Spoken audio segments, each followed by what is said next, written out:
కాశీపూర్ గ్రామంలో భూ రెవెన్యూ సదస్సును నిర్వహించారు. ఈ కార్యక్రమంలో పాల్గొన్న తహసీల్దార్ కిరణ్ కుమార్, మండల surveyor Koteswararao, junior assistant Priyanka, junior assistant Mallesham, junior assistant Nayak, Kashipur Congress నాయకుడు కృష్ణాగౌడ్ మరియు కాంగ్రెస్ నాయకులు, కాశీపూర్ భూ యాజమాన్యులు, రైతులు, నాయకులు తదితరులు పాల్గొన్నారు.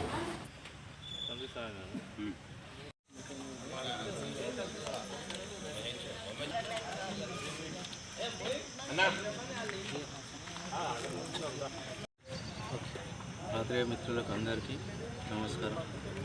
మా ఊరి భూ సమస్యలు ఏమైనా ఉన్నా ప్రజాపాలన రేవంత్ రెడ్డి గారి ప్రభుత్వం హయాంలో ఏది ఉన్నా రైతుల సమస్య, భూమి సమస్య అన్నిటిని గిట్ట దగ్గరుండి అధికారులతోటి ఈ సమస్య పరిష్కారం చేపిస్తున్నాం.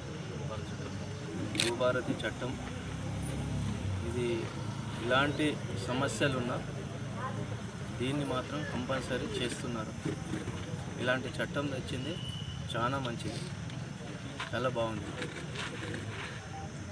ఓకేనా? ఆశ మాట్లాడతారు. గ్రామ ప్రజలకు అందరికీ నమస్కారాలు. ఈరోజు రెవెన్యూ సదస్సులో భాగంగా ఇక్కడ నిర్వహించడం జరిగింది. ఇక్కడ ఉన్న సమస్యలల్లో ప్రభుత్వ భూములు కొన్ని సమస్యలు ఉన్నాయి. పట్టా భూములకు సంబంధించినటువంటి అప్లికేషన్స్ ఏం రాలేదు. ఆ పొజిషన్లో ఉండడం ఒకళ్ళు, పట్టా ఉండడం ఒకళ్ళు జరిగినాయి. ఇంకా ఆ అప్లికేషన్ అన్నింటినీ త్వరలో పరిష్కరించి వాటికి మేము యాక్సెప్ట్ రాసి కలెక్టర్ గారి ఫైల్ సబ్మిట్ చేస్తాం.